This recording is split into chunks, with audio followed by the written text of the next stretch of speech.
the body has 4 wheels and 9 doors.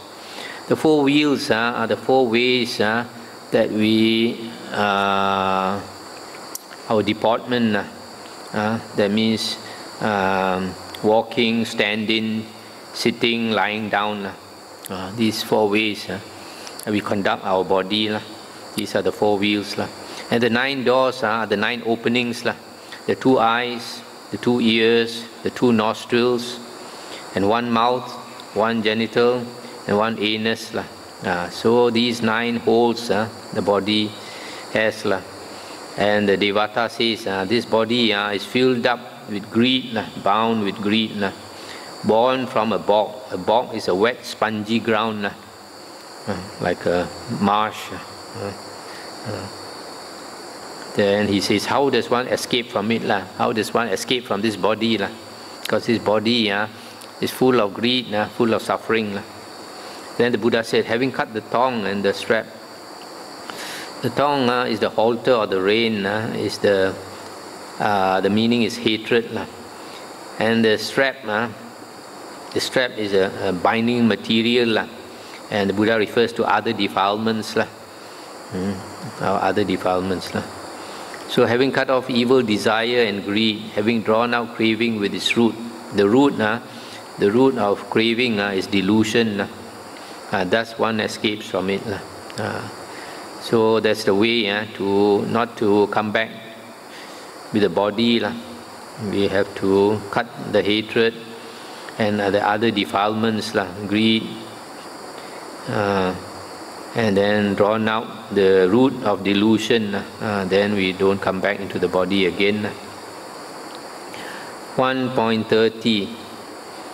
The Devata said, having approached you, we asked a question of the slender hero with antelope calves, greedless, subsisting on little food, wandering alone like a lion or naga, without concern for sensual pleasures. How is one released from suffering? And the Buddha replied, 5 chords of sensual pleasure in the world, with mind declared to be the 6th. Having expunged desire here, one is thus released from suffering. It's the end of the sutta. So here the Devata, he described the Buddha as a hero with antelope calves. Antelope calves means the leg and the calf is very thin. You see the deer, they have very thin calves. Subsisting on little food, wandering alone like a lion or naga. Naga here refers to a big elephant or a big serpent. So he's asking the Buddha, he considers the Buddha a great hero. How do you say great hero? Yin Xiong in Chinese. Then he asks the Buddha, how is one released from suffering? So the Buddha says, we have to cut off desire for the 5 chords of sensual pleasure in the world. That means sights, sounds, smells, tastes, and touch. All these that give us pleasure in the world, we have to cut off desire for it. And also the mind. The mind also gives us the 6th type of pleasure. We cut off. Then only we can be released from suffering.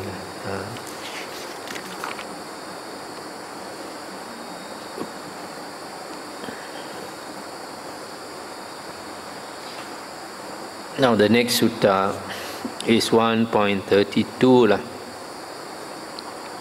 On one occasion, the Blessed One was dwelling at Savatthi in Jeta's grove, Anathapindika's park. Then when the night had advanced, a number of Devatas belonging to the Satulapa host of stunning beauty, illuminating the entire Jeta's grove, approached the Blessed One. Having approached, they paid homage to the Blessed One and stood to one side. Then one Devata, standing to one side, recited this verse in the presence of the Blessed One. Through stinginess and negligence, a gift is not given. One who knows, desiring merit, should surely give a gift. I'll stop here for a moment. This Satulapa group of Devatas, according to the commentary, this word Satulapa Kayika means belonging to the extolling of the good group. These Devatas, they like to praise the doing of good deeds.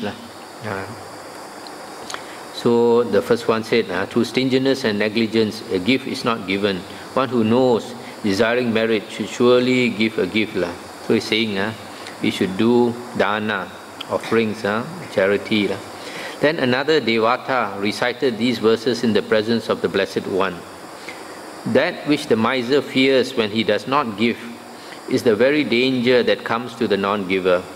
The thirst and hunger that the miser fears afflict that fool in this world and the next. Therefore, having removed stinginess, the conqueror of the stain should give a gift. Deeds of merit are the support for living beings when they arise in the other world. Stop here for a moment.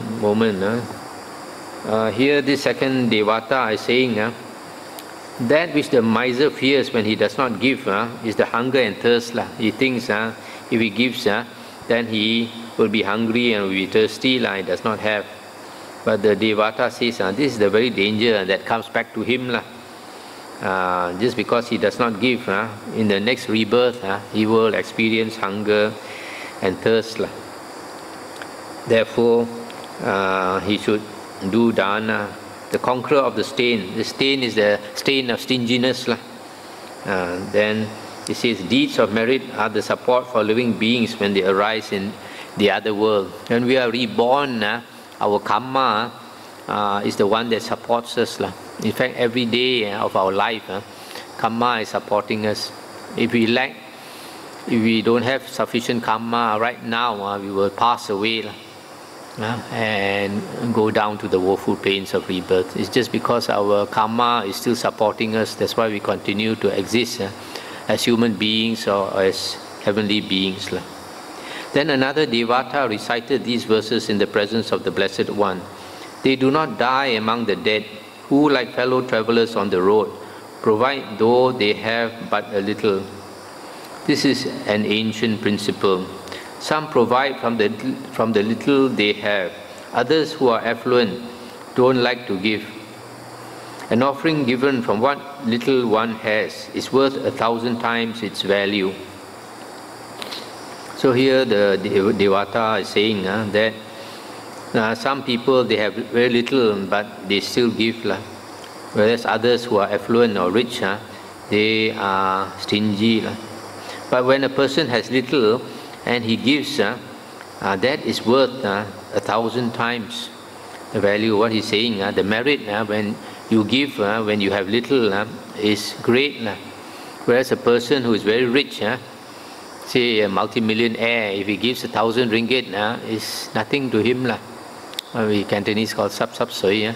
But for a person who is poor, maybe to take out $5 or so is difficult. If he can do that, then the merit will be greater. Then another Devata recited these verses in the presence of the Blessed One. The bad do not emulate the good, who give what is hard to give, and do deeds hard to do. The Dhamma of the good is hard to follow. Therefore, their destination after death differs for the good and the bad. The bad go to hell, the good are bound for heaven. So here he's saying the bad do not emulate the good, the bad do not copy the good. The good people do what is hard to do. So they go to different destinations of rebirth, the good and the bad person. Then another Devata said to the Blessed One, which one, Blessed One, has spoken well? And the Buddha said, you have all spoken well in a way, but listen to me too. If one practices the Dhamma, though getting on by gleaning, if while one supports one's wife, one gives from the little one has, then 100,000 offerings of those who sacrifice 1,000 are not worth even a fraction of the gift of one like him. So here the Buddha says, if one practices the Dhamma and then every day has to beg for his food, gleaning is to collect food in small quantities. Sometimes in India, people are poor, so when you go and beg for your food, you get very small amounts. This was meant by gleaning. And if while doing that, you still support your wife, and then you do charity, then your charity is much more meritorious than a person who gives 1,000, for example, $1,000, 100,000 times. This one, what does it mean by one who supports his wife and begs for his food and practices the Dhamma? Refers to the Brahmins. The Brahmins, the Brahmin caste, long time ago, they practice the spiritual path. And even though they have a wife, they practice meditation and they support the wife. So if a person practices the spiritual path and does dana, even though he has little, then the merit is great. Then another Devata addressed the Blessed One in verse. Why does their sacrifice, vast and grand, not share the value of the righteous one's gift? Why are 100,000 offerings of those who sacrifice 1,000 not worth even a fraction of the gift of one like him? Then that Blessed One answered that Devata in verse. Since they give while settled in unrighteousness, having slain and killed, causing sorrow, their offering, tearful, fraught with violence, shares not the value of the righteous one's gift. That is why 100,000 offerings of those who sacrifice 1,000 are not worth even a fraction of the gift of one like him. So here the Buddha says, if a person is unrighteous, that means he kills and breaks the precepts, and then causes others to suffer, to cry, then even though he does a lot of charity, his merit is very little. Whereas the person who practices the spiritual path, he's a pure, virtuous person, then his merit his charity does not harm others. His livelihood, his way of life does not harm others. Then whatever good deed he does, it is much more meritorious. In some other suttas, the Buddha says, when somebody makes an offering, does charity, the merit of that offering depends on the person he gives to and also on the giver. So it is not always the merit depending on the recipient. If you give to a virtuous person who receives your gift, for example, you give to a virtuous monk, the merit is very great. But if you yourself, the giver, is virtuous, then it is much more meritorious.